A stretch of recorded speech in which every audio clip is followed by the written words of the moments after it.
আমি খুব স্ট্রংলি বিশ্বাস করি হাবরটা আমাদের দেশের জন্য জরুরি। হাবরটে কোনো পার্টির কোনো ক্ষতি হচ্ছে না। কোনো পার্টি যদি হাবরের বিরুদ্ধে বলতে হয়, তাহলে বুঝতে হবে যে তার ভবিষ্যতে ফ্যাসিস্ট রেজিমে ফোকাস করার অনেক ইচ্ছা আছে। যে ইচ্ছাটা তাদের ভিতরে সুপ্ত আছে। যেই জন্য তারা হাবর জয়যুক্ত করার মাধ্যমে আমাদের সংস্কার চান না, আমাদের সংবিধানের কারেকশন গুলা চান না।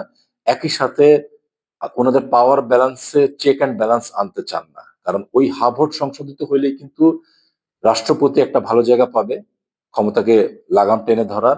একই সাথে আমাদের যে গভর্নমেন্ট অর্গানাইজেশন বা টুলগুলো আছে, যেমন ধরেন অডিটের যে জায়গাটা রয়েছে, তারা একটা ভালো প্লেস পাবেন যে বাংলাদেশে কার কত টাকা বাইরে যাচ্ছে।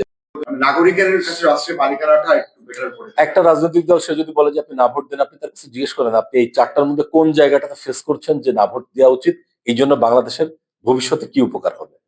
ইফ ইউ ক্যান অ্যান্সার, আপনি তখন না ভোট এটা দিয়ে তো কেউ বলতে পারবে না। গ্রামে গ্রামে যে প্রচারণা চলে, যেমন আজকে উনি বলতেছিলেন, আমাদের ক্যামেরার পিছনে যিনি আছেন, উনি বলছিলেন যে গ্রামের দিকে এরকম প্রচারণা চলছে যে আমাদের সংবিধানে এখন বিসমিল্লাহির রহমানির রহিম আছে, এটা চেঞ্জ করলে এটা চলে যাবে, থাকবে না।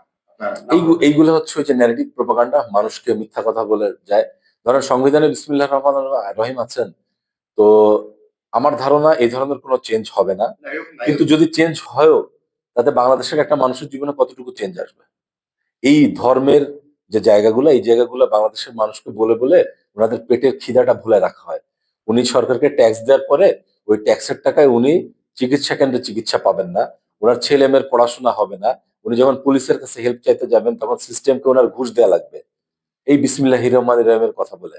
আর এইটার কথা বলে ওইখান থেকে টাকা নিয়ে দলীয় নেতাকর্মীদেরকে টাকাটা দেওয়া হবে বিভিন্ন কার্ডের নামে। এই টাকা আবার দেশের বাইরে নিয়ে যাওয়া হবে। উনি চুজ করে তাহলে কোনটা হবে, যদি এরকম হয়, আসলে এরকম কোনো হবে না। 80% আমি মনে করি বাংলাদেশের প্রতিটি নাগরিকের হা ভোট দেওয়া উচিত দেশের ভবিষ্যতের জন্য, ভবিষ্যৎ প্রজন্মের জন্য।